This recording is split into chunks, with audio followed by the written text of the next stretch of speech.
Hey guys, welcome back to my channel. তো একটা mini blog বানাচ্ছি, তোমরা দেখো।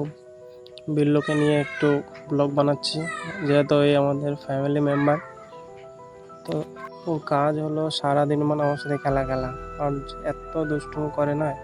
তো তোমরা দেখো কি করছে ওরা, এত পরিমাণ বদমাইশি করে না যে দেখো একটা ব্লগ বানাচ্ছে, ও ব্লগ বানাতে দিচ্ছে না, বারবার ক্যামেরার সামনেই যাচ্ছে।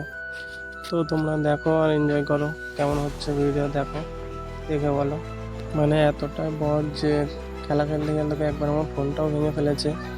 ও ভিডিওটি কোনো ডালিনি, অন্য একদিন ডালবো এই ভিডিওটা, তখন দেখবে তোমরা কী কী করছে।